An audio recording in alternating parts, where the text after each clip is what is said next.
um, just this first slide here, that's a picture of a baby bluebird right out of the nest.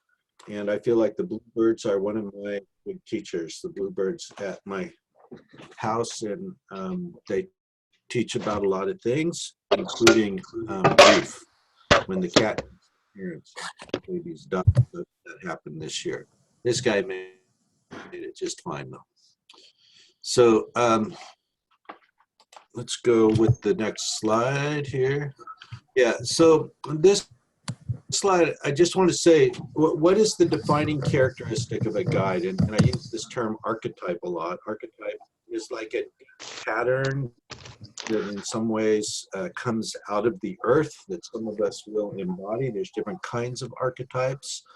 This is language that you find a lot in depth psychology in particular. As I study and learn more about the way of the guide, I see many ways in which it fits into the general theme of and teachings of Carl Jung's depth psychology, the neo-Jungian. And so the defining characteristic here is that we work in partnership with the more than human world. And that's a very unusual thing. Almost everything in our culture assumes that humans are in a way on our own, that the world doesn't have other people aren't sentient. We're kind of on our own. We got to figure it out. Almost every helping profession that there is has a the notion that it's professional humans helping non-professional humans to improve themselves. It's very defining in the way the guide is that we don't see it that way. We're working in partnership with a very powerful and competent partner, which is the forest itself. So that's the first. Yeah, I see on the chat many requests still for muting. It sounds pretty good right now, so that's good.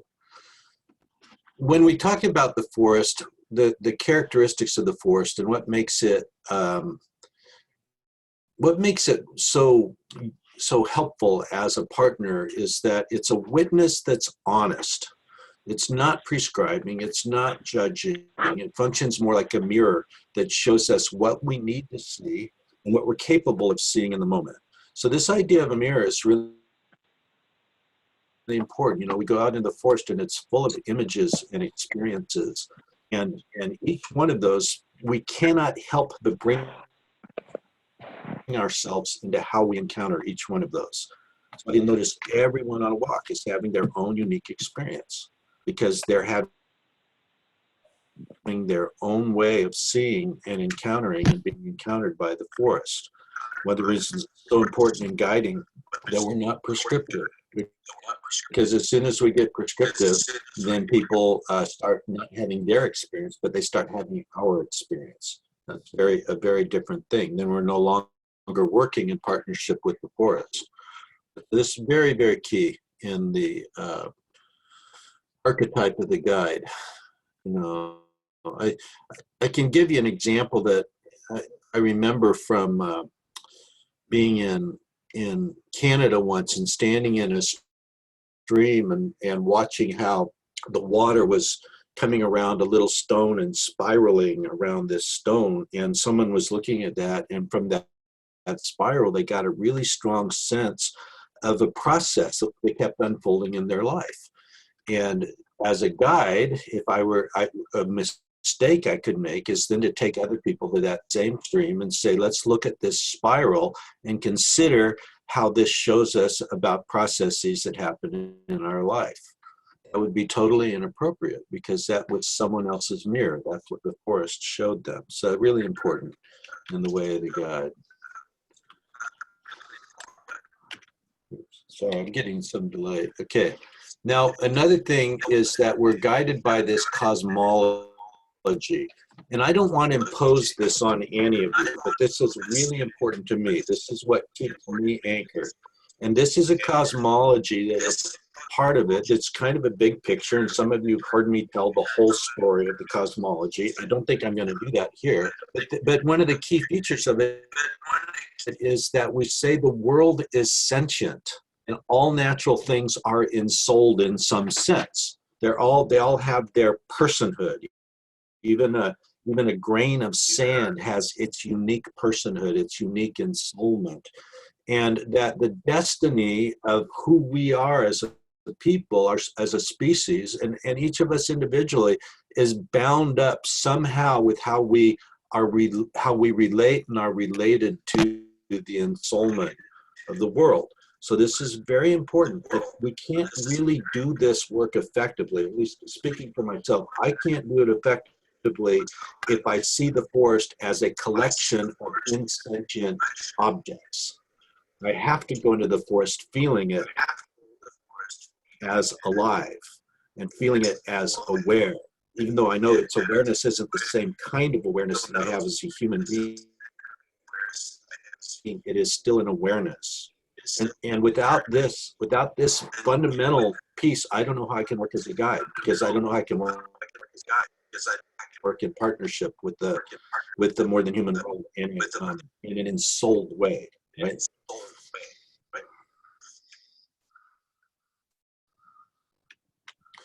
We're getting a lot more requests here for muting. So far, I'm watching the questions from you guys, and pretty much all the questions are, please mute. So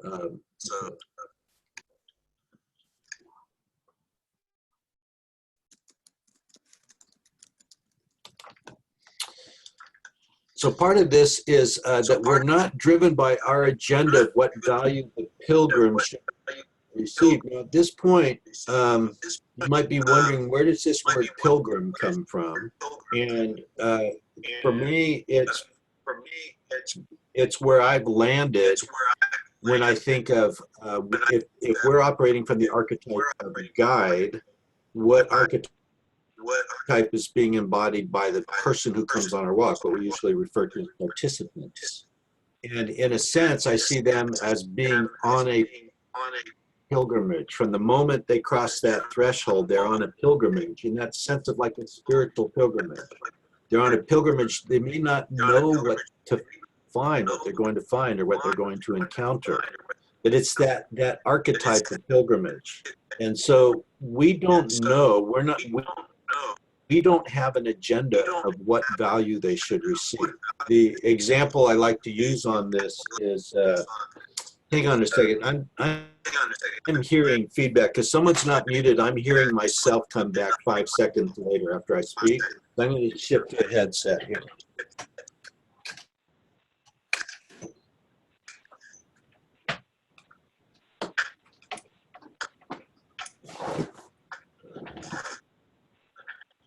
Change a little setting here. I believe there's one person, just Jane, problem solving, right? Yeah, I believe there's one person, Jane. If she could mute her line, I think that's where the echo is.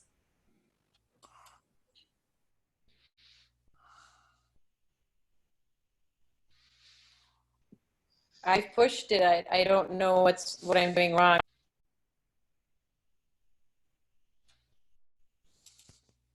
Okay, I should be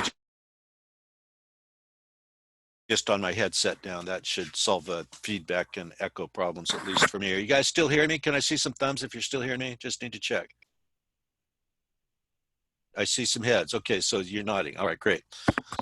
Okay, so what happens is that instead of us having an agenda saying, oh, you should go into the forest and experience awe, or you should have some profound insight, or whatever it is, or you should, your blood pressure should be reduced, whatever our agenda is going to tend to close the door for the participant.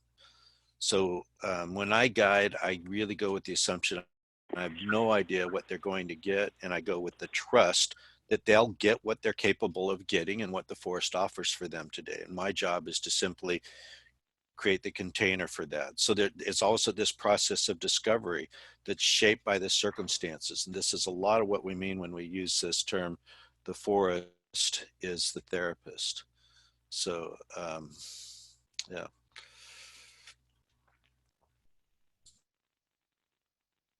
And a part of this whole trust is that the more than human world will provide the experiences that are needed. That's where the learning occurs. So we always say the forest is the primary teacher here.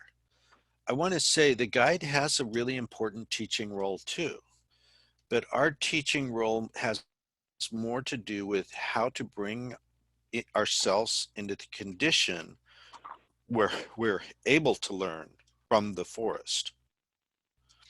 And that mostly means coming into our bodies and slowing down.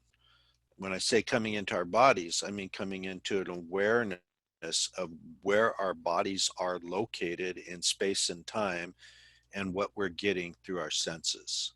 And when we do that, then we can really trust that the forest is just full of teaching. So that's another key point here. We tend primarily to building relationships between the pilgrim and the more than human world. So I want to say that when we build this relationship, there's a really profound way in which a relationship with the forest is exactly a relationship with the self. When I am in the forest and I'm in this container of the forest sentience, the relationships that I develop there are all, in some sense, really bound up with who I am. Every relationship and every aspect of it, in some sense, is a mirror of who I am. And because of that, that helps me understand myself better. And these things arise together. The understanding of who I am and the understanding of the more than human world arise together.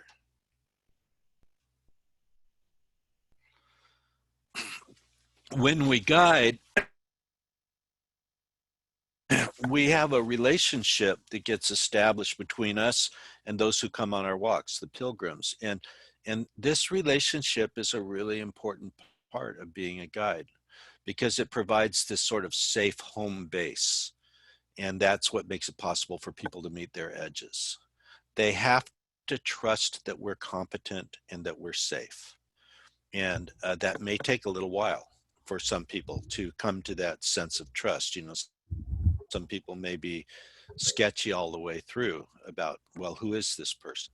I'll often say this in a training that when people come into a new group for the first time, they come with 4 questions. And the 4 questions are, who are these people? And they're asking themselves that about you, the guide, as well as the other people on the walk. Who are these people? Are they safe? Is the guide safe? That's the question they have, right? Are these other people safe? Will I be seen? They want to know if you as a guide will see them. And what is my place in this role? And part of that is they want to know if there's hospitality for them to show up as who they are.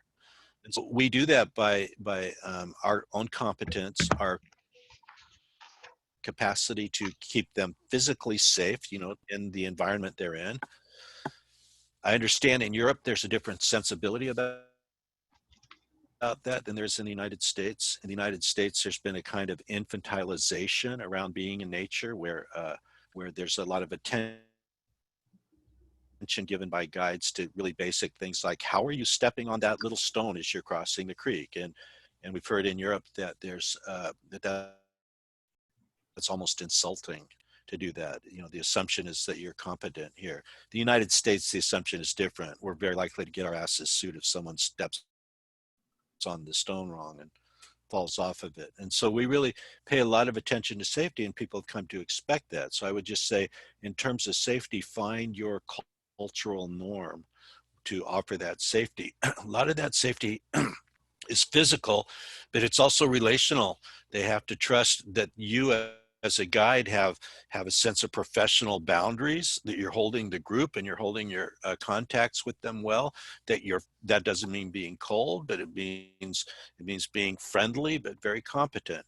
And that's what makes it possible for people to step out, to step past what they would normally do when they're in the forest or just in their day-to-day life, and to try new things. And even little new things can be really significant. You know, we've been doing a lot of using mandalas, having people just, hey, let's spend a half hour and everybody go make a mandala out of natural objects. You know, it's a really powerful, simple thing to do. And for a lot of people, it's a little edgy. But if they trust the guide and the group, they'll make that mandala. And by the time they're done and they've shown it to everyone, they have a lot of sense of like self-discovery in that and joy. So it's the safety of the guide that really helps with that.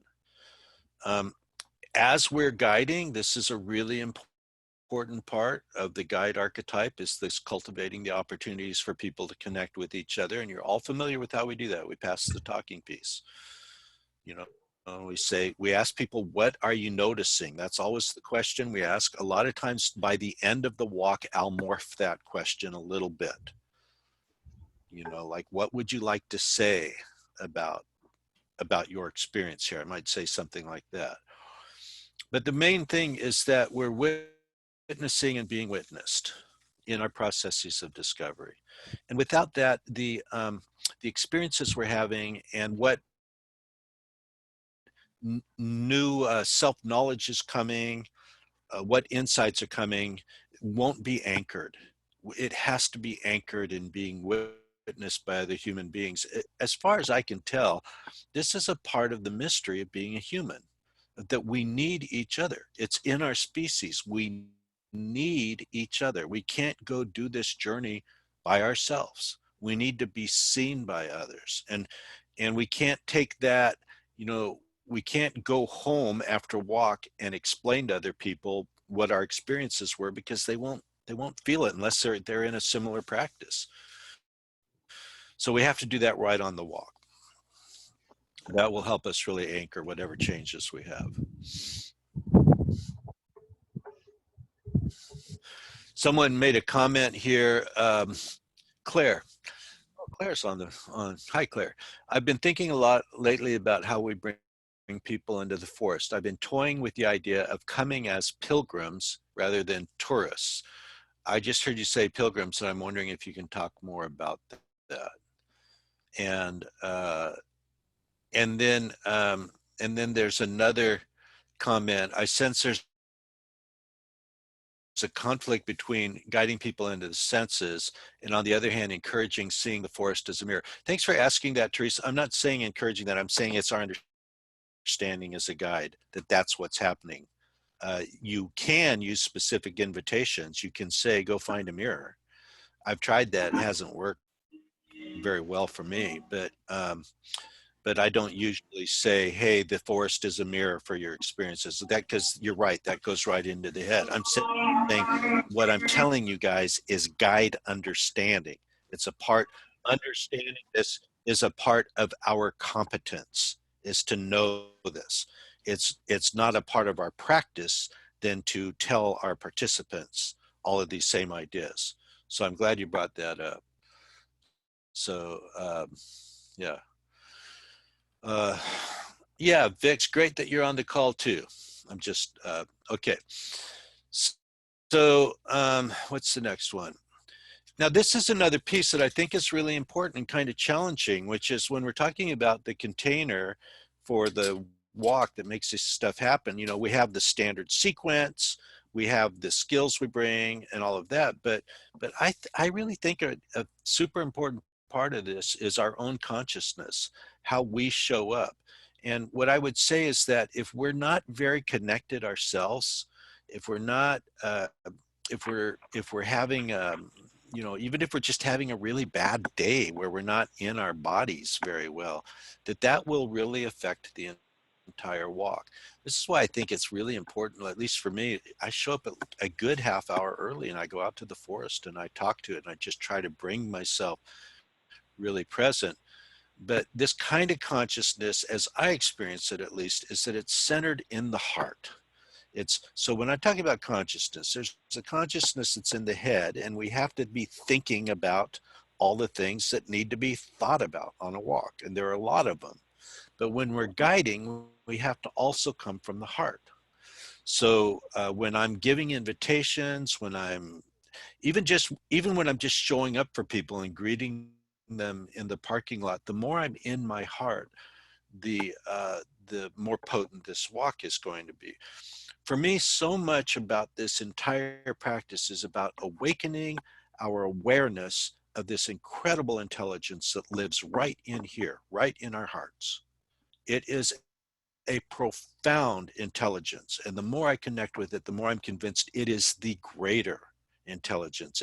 It's the elder intelligence, this being the kind of younger. This is the archaic foundational intelligence.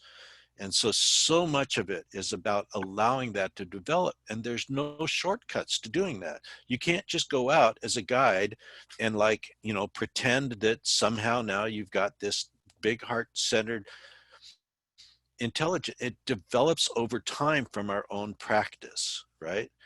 And so just practice a lot. And the best practice for becoming a guide is guiding. That's the best practice.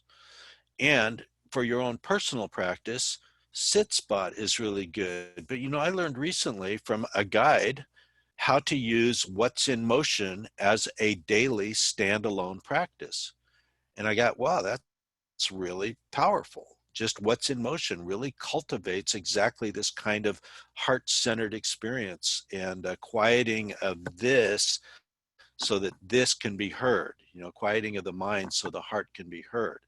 So, um, so there's no shortcuts, but the good news is that we're so close to this to begin with because it's how we're built.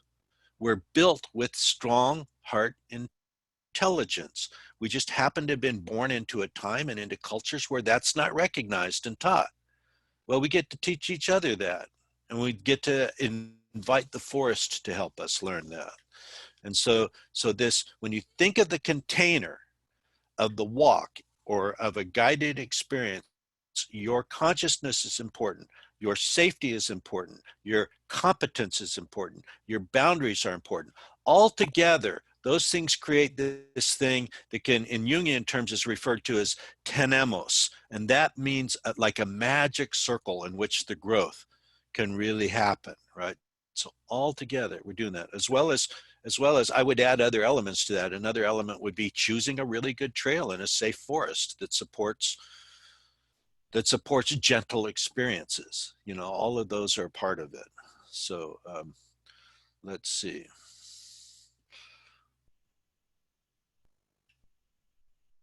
Vix just mentions the value of whim, what's in motion works beautifully for her. Yeah. Then another point here is that when we work with the more than human world, we're offering invitations, and this invitational approach requires us to be proficient in this non-coercive, non-manipulative, non-directive skill set. When we say the language of invitation, that's what we're talking about. So part of it is the mechanics or the grammar of how we conduct sentences. But the more important part of it is this approach, this proficiency in being non-coercive and non-manipulative. And that doesn't necessarily come easy to us. I tell you, when we get manipulative is when we have an agenda, whatever the agenda is, whether we know that we have an agenda or don't know what an agenda is. You know, just to make that kind of easy to say, you know, I really, really want people to experience beauty. Like if I'm carrying that agenda, and I'm maybe a little bit aware that I'm carrying that, but I'm not really paying attention to it. My language then becomes subtly manipulative. I'm giving an invitation and I'm saying, go and find something really beautiful, a mirror that reflects your beauty back to you or something like that. In my opinion, this qualifies as a manipulative statement because I'm trying to get them to do what I want them to do instead of what they need to do, right? So, and when I say non, maybe what I should be saying there is minimally, you know, because none of us are ever going to be non on any of those things, where it's always going to creep in. And particularly to me, the challenging piece I feel is the non-directive skill set, because we do give some directions, you know, like, so we'll walk in this direction during what's in motion. That is a direction. So I'm bringing that up because I want to discourage you from trying to take all of this and making yourself perfect. I would say that a part of the humanity of being a guide is really accepting that we're on our own journeys and we're imperfect and we're constantly learning.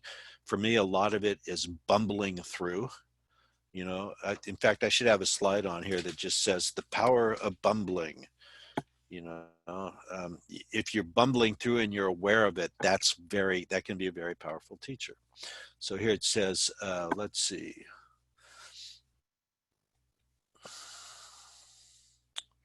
No one is ready, never will be. That's Hannah Rue is saying that. See, I like that. And if we wait until we're ready, we're never going to do this practice.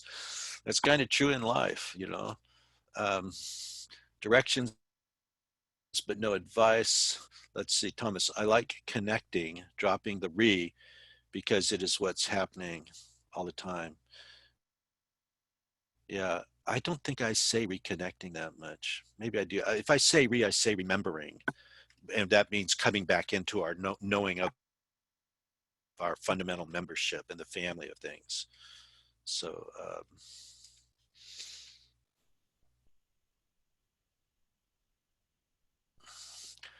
I love some of these. I hope you're all reading the comments because they're pretty good. Yeah, or at least I'm enjoying them. Okay, let's see. Let me get to another slide here. What do I have to do to advance the slide? Oh, oops, sorry. Okay. So the work that we're trying to do is accomplished. This is a key part that you may have gotten in your training, this idea of the tamed world and the untamed world. So the taming, when I say taming, I mean all the shoulds and the things that we've been taught, the ways we've been taught we should be, how we should act, and all the voices that keep us small and that keep us in compliance, in conformity, when our souls are trying to step beyond that into something bigger, into what we've actually been born to be. So the tamed world is our culture. It's very important that we have a culture that works, but when the culture is broken, then we are then our untamed selves are needed even more. And the number one diagnostic characteristic for understanding if a culture is broken, and if so, how badly is it broken, is to look at the more than human world in which that culture is. And if you see a more than human world that is badly damaged by human activity, then that culture is damaged. And if you see a more than human world that's heading towards catastrophe, then that culture is catastrophically damaged. And so as guides, what we're about is going out and finding what the earth offers us to bring it back into the tamed world. And that what we find out in the untamed world, in what we sometimes call wilderness, is reality. We find the reality of what conditions are and of who we are and what is possible. And we can never find all of that. We find little snippets of it that we're able to bring back in. And if we bring those in effectively, may it be so that we can have a beneficial impact on our cultures and on the world. And this, you guys, this is the number one thing that drives me in this work, is my belief that as guides, we have an incredibly important part to play in the healing of our species and in the protection of all the other species. And that part is that we know the method to help people go out and remember who they are and to remember what the world is, and then to bring that back in. There may be other methods, but I love this method that we have. This is what drives me. Okay. And for me, the aim is to just is also to say this, it's to encourage people to fully encounter their authentic selves, who they were born to be. In my cosmology, the earth, we came out of the earth as a unique people with the seeds of medicine that are needed now, that each one of you is needed now, your authentic self, and each person who we guide is needed now. And if those seeds of medicine are supported and blossom, the earth in its vast and inconceivable wisdom has seeded the surface of this planet and the depths of this planet with what's needed now. That's also what our work is about. And when I say emergent properties are power and beauty, I want you to hear those two words together. It's not just power, it's not just beauty, it's power and beauty is one thing. And power and beauty is a way of being in the world. It's not a way of how you look. It is, I think, to a certain extent of how you act. And it's really the power to be yourself. And when you do that, may your life be beautiful. When you have the power to live who you are, may it be beautiful. And other emergent properties are tenderness and this sense of engagement, of being engaged in authentic life. And tenderness that comes up just because we're cultivating our heart intelligence. That's just what happens. Andrea says, I think it's important to convey that tamed and untamed worlds are not only physical places, but also all of the cultural overlay and where we break out of that and liberate our essence. That's absolutely, I think so too. There's a question from Monica. Do other species tame us too? If you had a cat, you'd know the answer to that question. Cats tame us.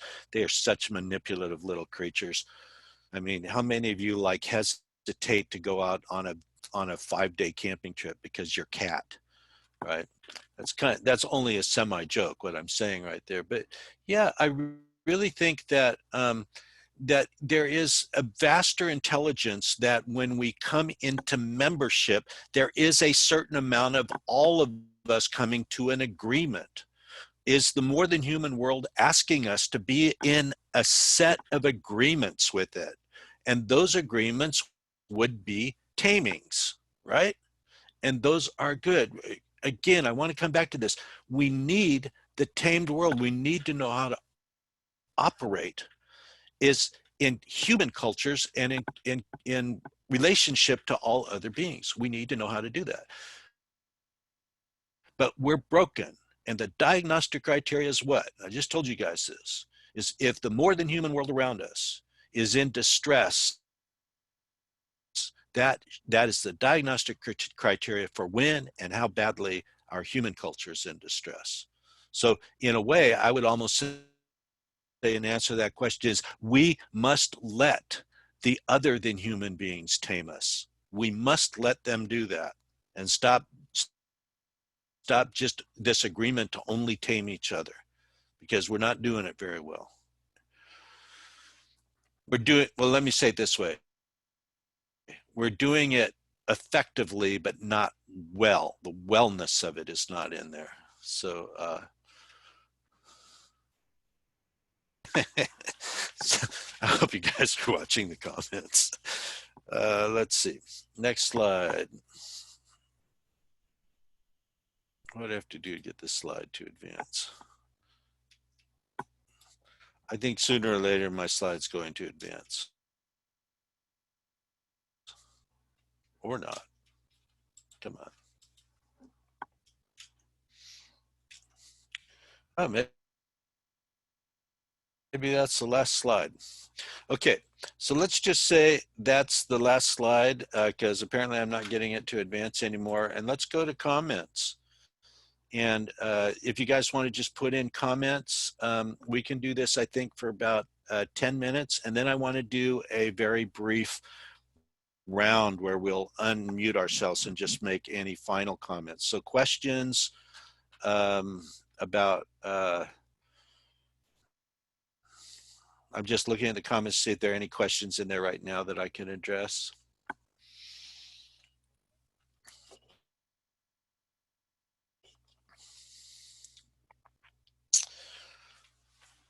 Monica says, I agree we need to accept that all species tame other species. Somehow we're pathological in the way we do it.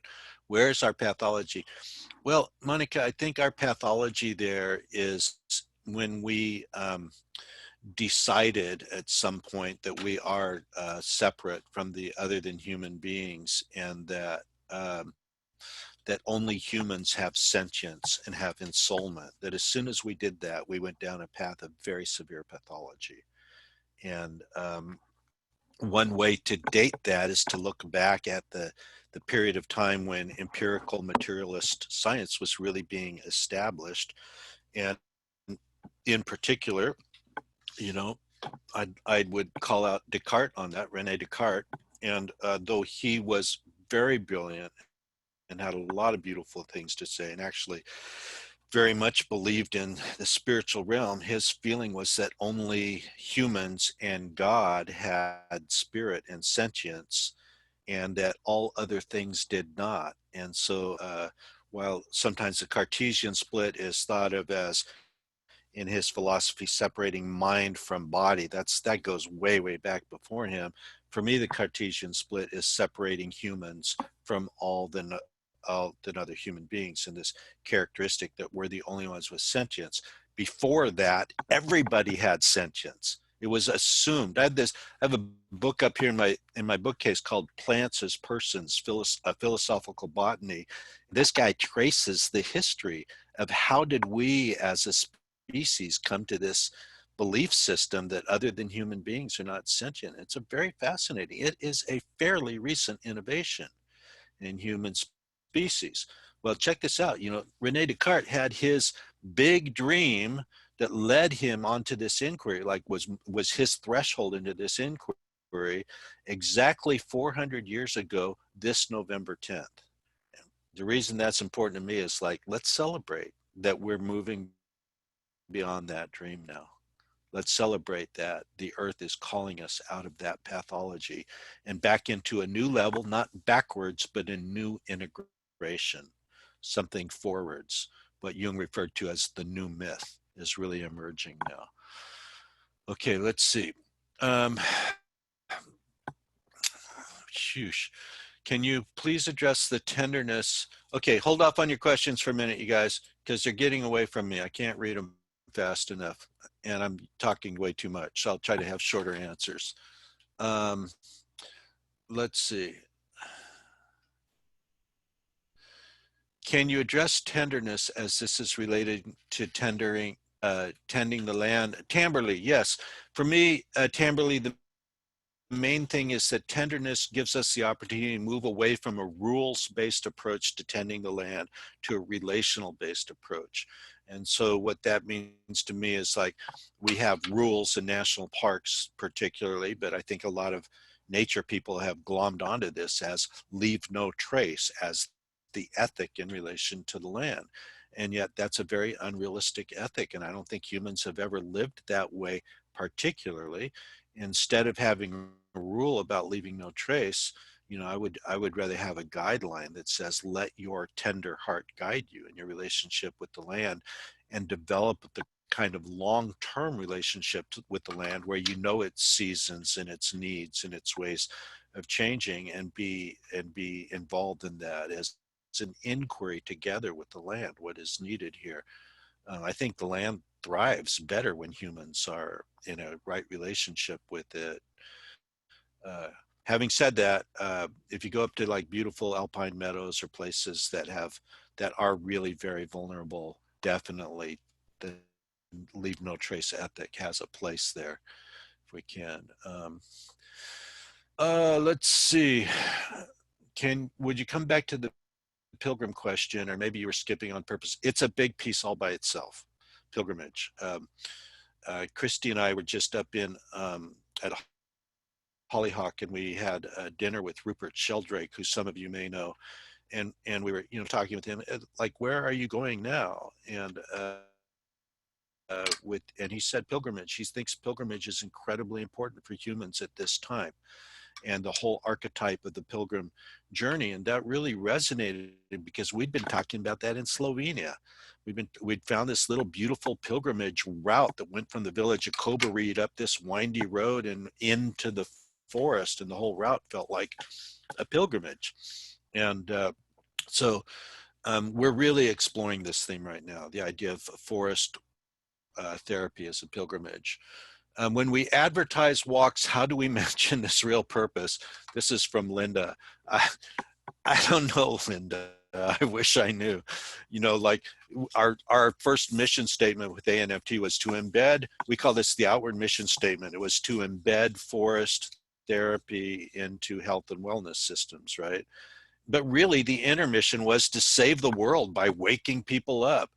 And I don't know how to say, that sounds ridiculously arrogant and impossible to me, you know, when I say save the world. And yet with a, I hopefully a healthy sense of laughing at myself, I recognize that's exactly what's driving me, you know. Let us know when you figure that out. If the forest is the mirror, I like to think it's our job as guides to open the curtain to that mirror. I like that, but not stand in between the person and the, that's very beautiful. I love the way that's said. Great book on depth psychology, Soulcraft by Bill Plotkin. I think that is quite a good book to read, and also his other book. What's it called? It's right back here behind me, but I'm not remembering it right now. 3-year-old blew my mind. She said, "Mama, why do you thank the earth before you eat? It's not trying to make food. It's just going around and round." Isn't she right? How do we know? I mean, that's the materialistic view. The materialistic view is it's just a big ball of rock that's going around and around, and these biological processes that are essentially insentient just happen. How do we know that? How do we know what the earth is doing? I was talking to Stephen Harding. He's one of the co-founders of Schumacher College, and he has this beautiful book called The Animate Earth. I said, "Stephen, what are you working on now? What are you writing next?" He says, "I'm writing a book based on the premise that the earth is an alchemist and is in an active process of cooking up new, you know, what is coming." I'm paraphrasing him here. I'm like, I like that idea. How do we know? And so the 3-year-old in this is already has the idea of an insentient earth. At least that's how it looks to me.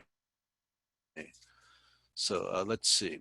I would encourage that 3-year-old to go out and have conversations with things, dirt clods and snails and clouds and trees and things like that, and to play with them and draw pictures of them. And yeah, I don't know how I would do that. That'd be the general idea. The skill sets of that, I don't know.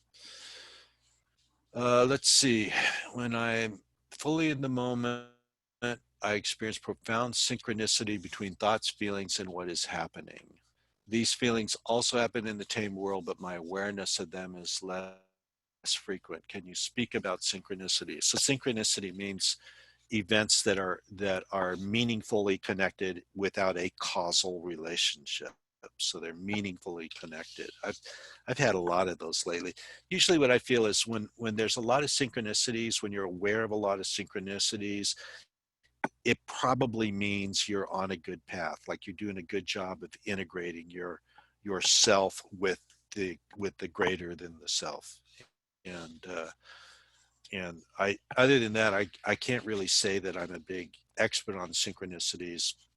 And also just a caution that the concept of synchronicity is more complex than most of us understand it to be.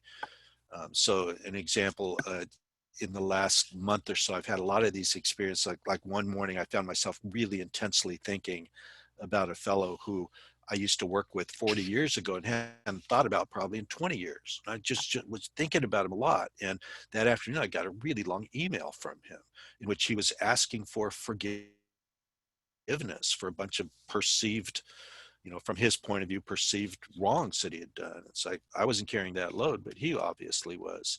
Is that a synchronicity, or is that something else? I don't know.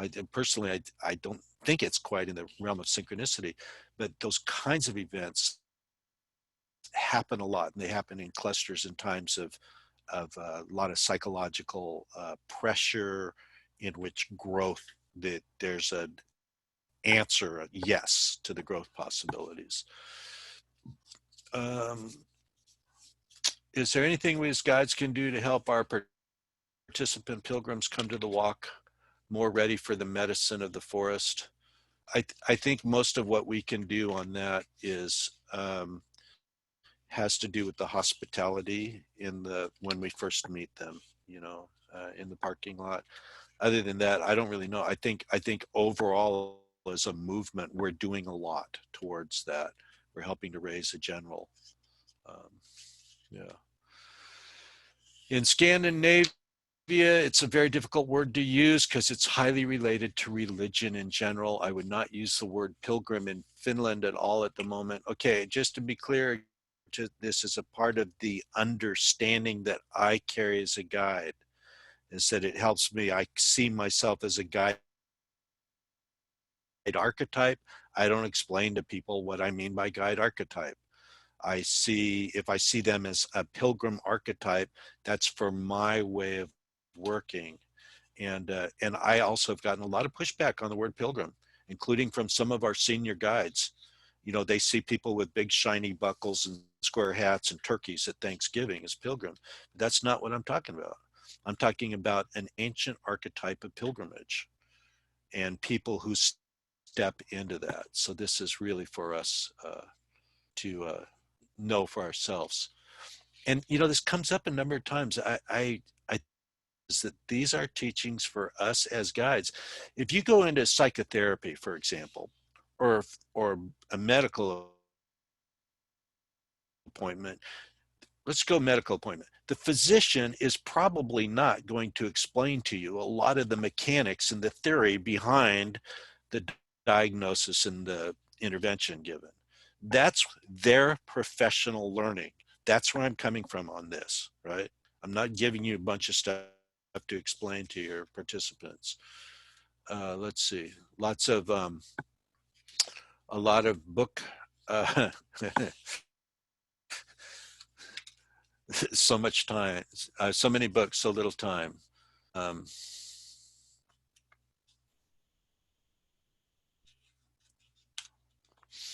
nice wondering about the 3-year-old naming the isness of the world.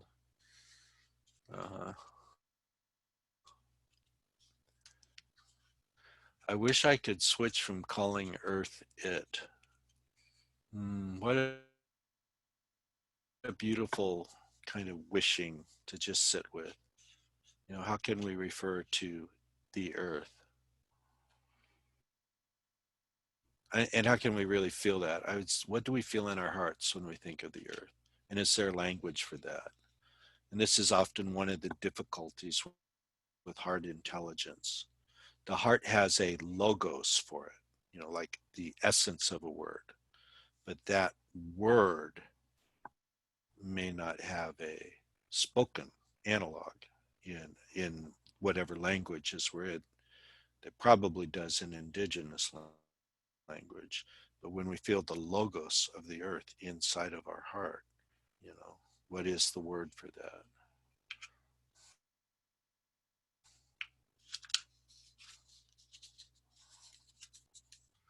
But there's a lot of stuff in here on the word pilgrimage. It's very interesting to me to see how that's really lighting up the boards here, the idea of pilgrimage. So that's very interesting. Okay, what I want to do is we've got just less than 10 minutes. And so what I'd like to do is maybe pass the talking piece if we can. And we'll go back to here. And Geeta, are you still on? Yeah, I'm here. Looks like maybe Geeta's not on. I'm Hey, here. Geeta, Amos. would you mind, yes, would you mind managing the passing of the talking piece? Okay, I'll for do like that. just a 1-sentence checkout round just for people. Thank you. Okay, so I'm going to call out whoever's on their phones. I will call out the last 3 digits of your phone number, and then I'll call out the names as I go down the list. So please unmute yourself. And is that just a checkout round? 3 words, 1 sentence, Amos? One brief sentence, because we don't have time for much more than that. Yeah. Okay, great. So can we start with Kyle, Kyle Northcott? He's just gone off, sorry. Kyle, are you there?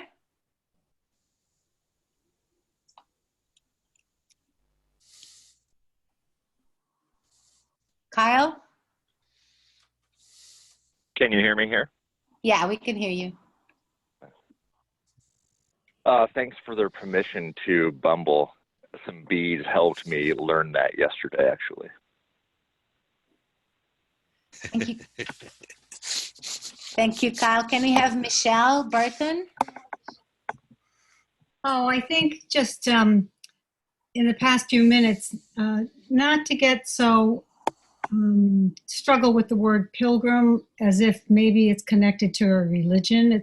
I see it as a personal journey, your own growth. Thank you, Michelle. Can we have Daghyde? Yes? Can you hear me? Yeah, we can hear you. Can you see me though?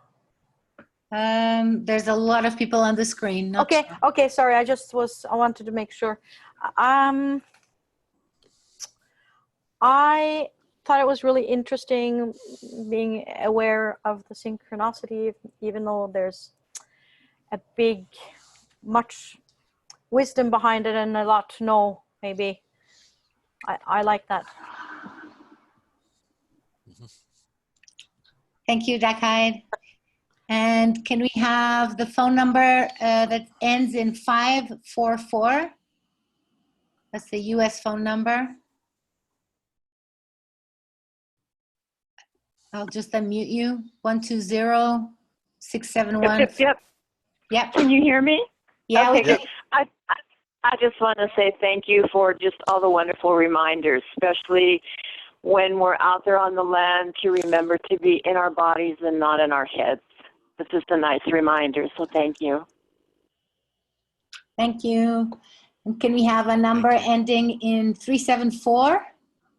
A US number?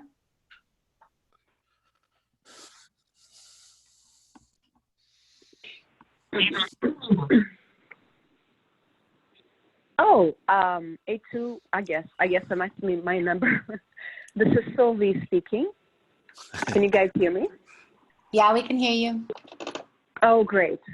I just wanted to, I want to express my gratitude for your teachings this morning, Amos, and I'm also feeling gratitude and a sense of connection with this beautiful community, and that there are 40 of us on this call, and just wishing everybody really well. Thank you, Sylvie. Can we have Linda Pierce? Thank you. Yes, just great to be here. Thank you, Amos and everyone. Thank you, Linda. Can we have Anya?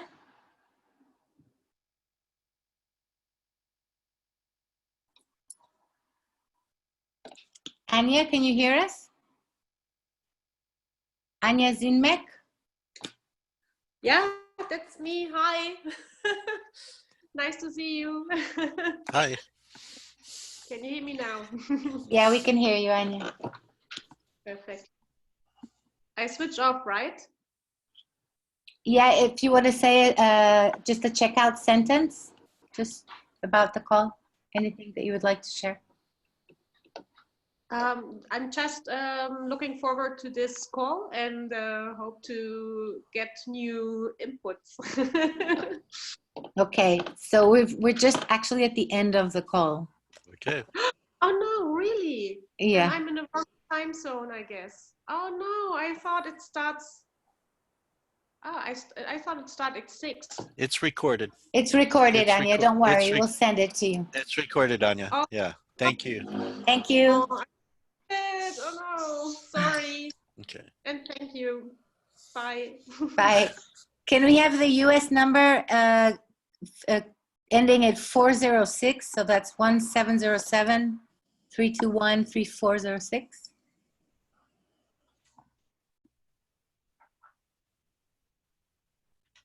Okay, so we'll just, I'll move on. A number ending in 381, so that's 36209308381. 381.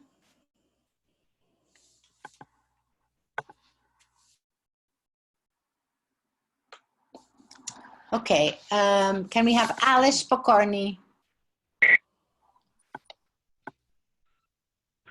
Yeah, hello. I would like to say thank you to Amos and to everybody. And for me, it was a great continuing of the German immersion. So, hello, guys. Bye-bye. Thank you, Alice. Can we have Anissa?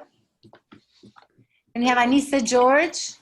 Hi, everybody. Thank you for this opportunity to connect. And I just want to say about the word pilgrim, from my religious upbringing, the Baha'i faith, that Baha'is are supposed to go once to Haifa to make a pilgrimage to the shrines there. And even though I've left that community, I still have such a tender feeling towards pilgrim as this person with ardor in their heart, who travels to be closer to something that is beloved.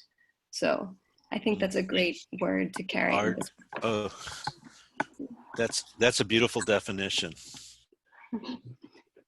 Thank you. Can we have Barry Richmond? Hi, this is Barry. Thank you so much for the blessings of all your presence and your sharings. I appreciated it. Have a beautiful weekend. Thank you, Barry. Can we have Bente? Thanks, Barry. Hello. I will take with me, it was very strong, this expression, the intelligence in our heart. So thank you for that, and thank you for allowing me to be a part of the community. Thank you, Bente. Can we have Karina?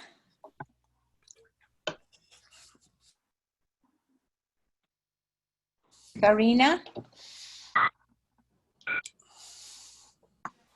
Okay, just needed to unmute it there. Thank you to Amos for speaking. It's been nice to have one of the founders to hear. That's very reassuring to hear all his words and wisdom. And yeah, lovely to connect with you all. Thank you. Thank you, Karina. Can we have Carlos? Thank you, Amos. It was a wonderful presentation. The word that stuck through is sentient world, that everything has a soul, and that really helped me with my walks in the forest. Thank you, Carlos. Can we have Great, thanks. Carrie Drevenstedt? Carrie?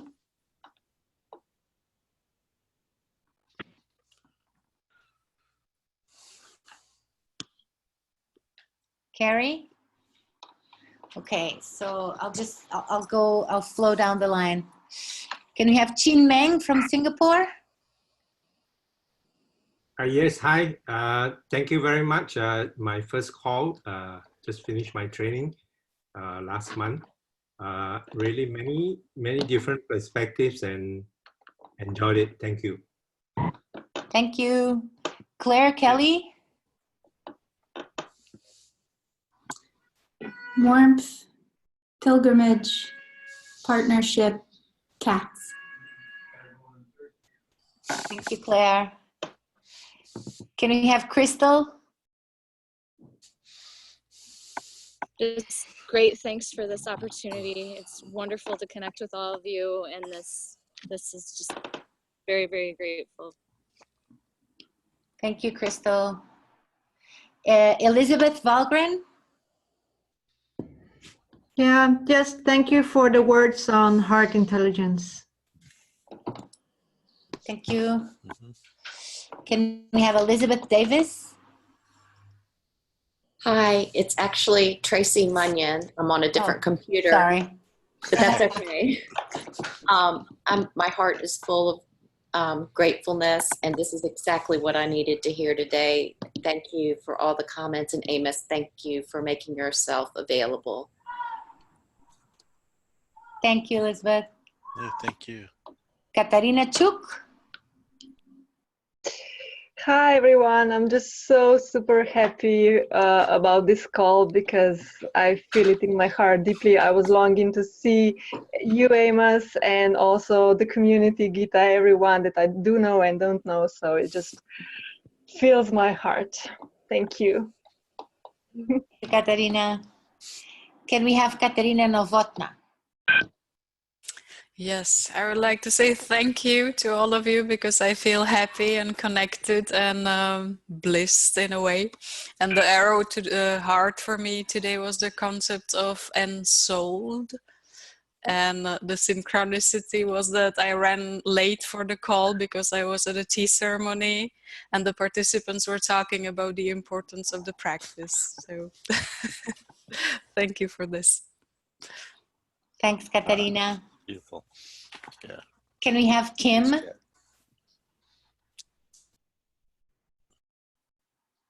Good morning. So many arrows to the heart. I think what I got out of this and I want to sit with and continue with is the idea of our own consciousness creates the field of learning and becoming. Thanks. Thank you, Kim. Lance Hurd. Lance.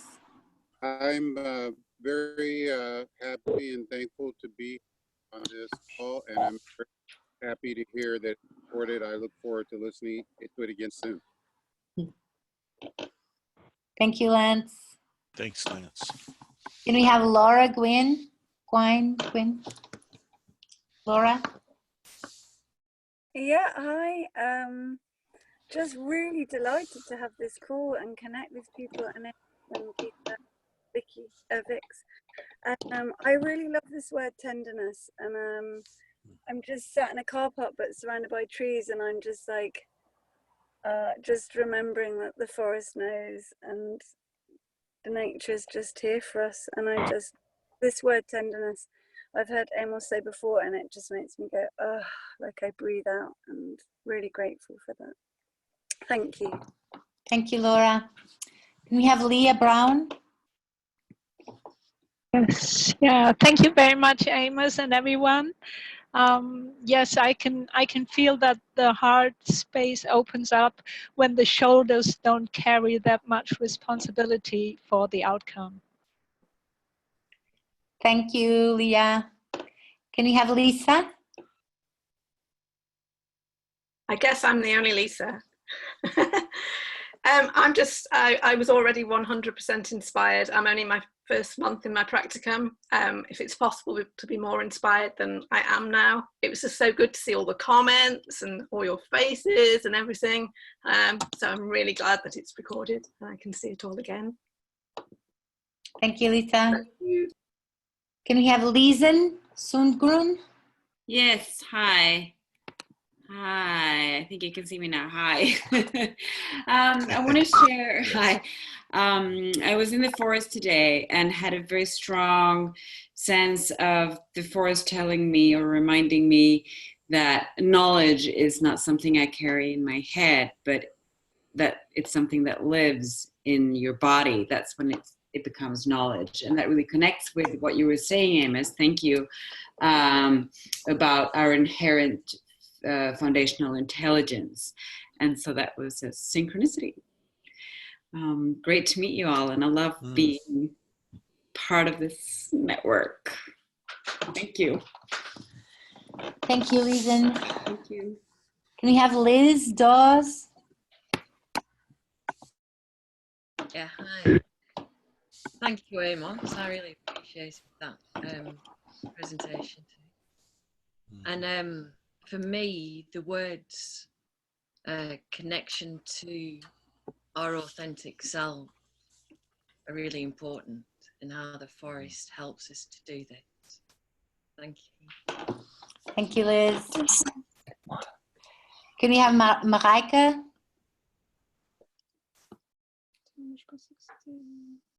Marijke?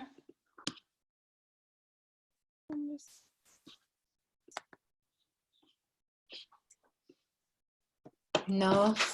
So I'm just going to continue. Michelle Burton.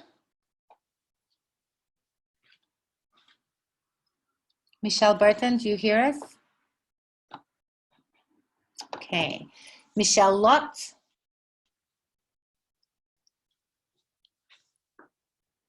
Michelle Lott. No. Okay, Milena. Can we have Milena? Hi, I'm also a guide in training. I'm in the first month of my practicum, and I just wanted to say thank you for the call. And I'm really looking forward to bumbling around some new tricks today and hopefully finding one that really resonates. Thank you. Yeah. Can we have Norma?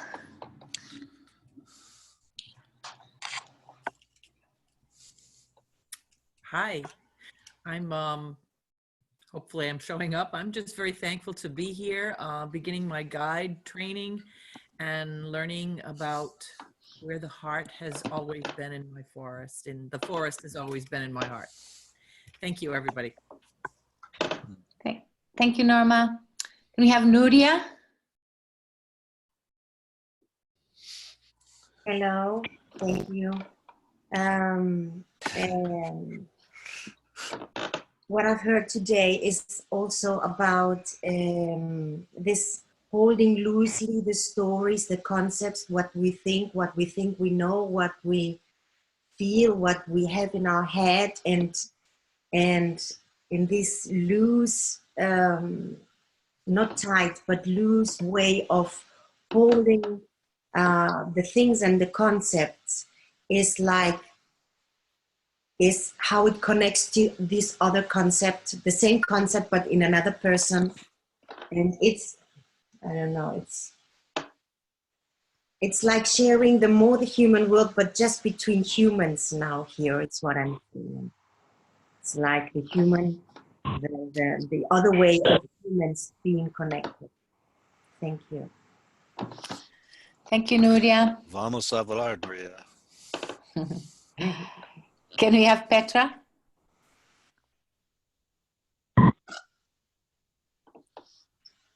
Can you hear me now? Yeah. Hello, everyone. Perfect. I want to say thank you to Amos. And arrow to the heart for me was go out and remember who we are. And I like it as a tool for myself as a guide to care for participants, but as well for me, because sometimes I'm being lost. Who am I? So I think that's going to be my mantra, to go out, have a sit spot, and again, remember who you are. So thank you. Thank you, Petra. Phyllis? Phyllis, look.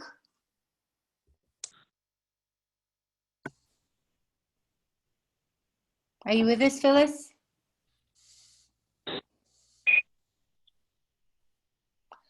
Okay, Richard Collins. Yes, hi.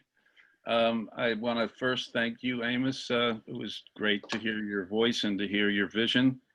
And it's something that I'm very excited about. I'm very happy to be part of this community. And I think the thing that I'm going to walk away and sit with for a few days is how I can be minimally coercive. Thank you. Thank you. Sari? Okay. Thank you so much, Amos. This was just beautiful. Thank you, Gita. And I think what I took a lot of notes today, but what I really am taking with me from today is that we find reality in the untamed world and we bring it back to the tamed world to help people discover themselves, who we are. Thank you. Thank you. Can we have Steve?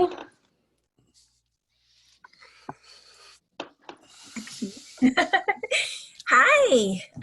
Oh. Yeah, it's Jackie. Today, Jackie. but it's Jackie. I just feel really happy to see a lot of friends here, as well as new faces. Super excited. I took a trip with some international fellow guides into the national forest, and we all agreed it was like a pilgrimage. And so that word, it's, to me, it's respect, it's honoring, it's reverence. And thanks to Anissa George, who really said it beautifully, that it's a journey to bring us closer to our heart. And so I'm really grateful being a guide. And one thing is, we don't even have to bring what we discover in the Untamed World back. We can't help it. Once we are there, we come back, we have something. So thank you, Amos. Thank you, everyone, for being on. Thank you, Jackie. Can we have Tamberly? Thank you, Jackie.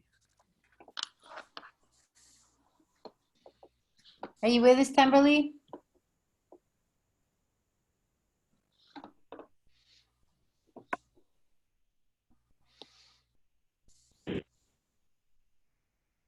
Tamberly?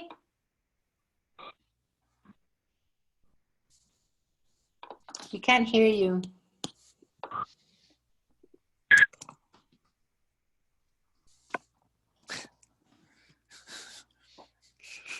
Okay, so I'm just going to move on to Teresa. Teresa?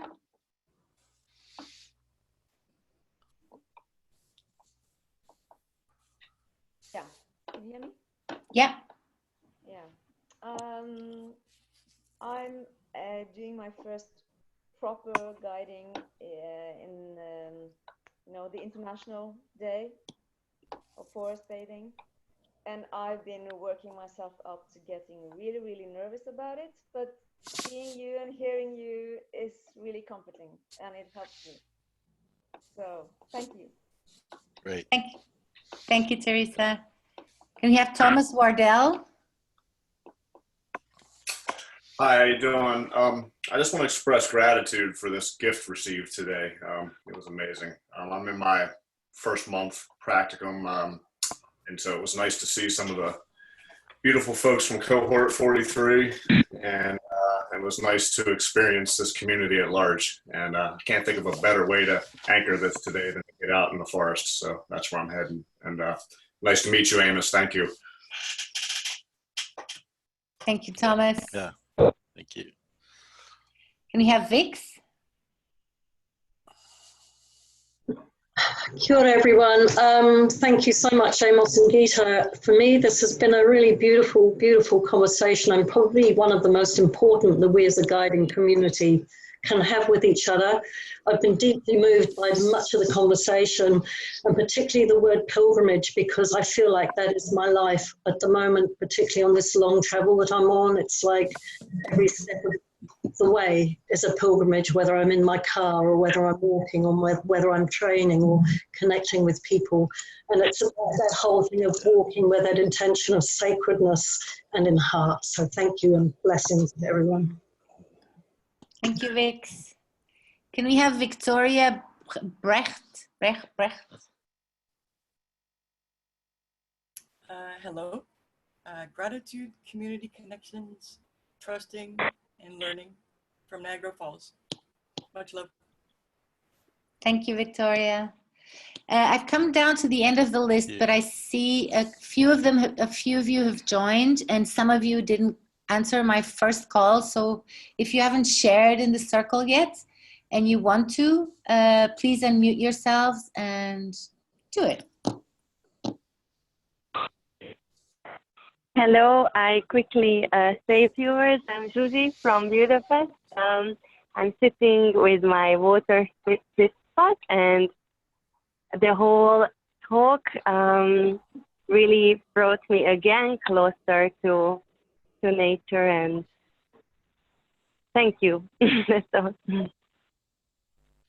Thank you. Anybody else? Helena, you need to unmute yourself. I'm Helena. I just want to say hi. couldn't participate more than now, but it's very nice to see you all, and very nice also to see you, Amos. So just hi. Thanks. It's recorded, so yeah. Hi. Hi. Yeah. Thank you, Elena. Anybody else?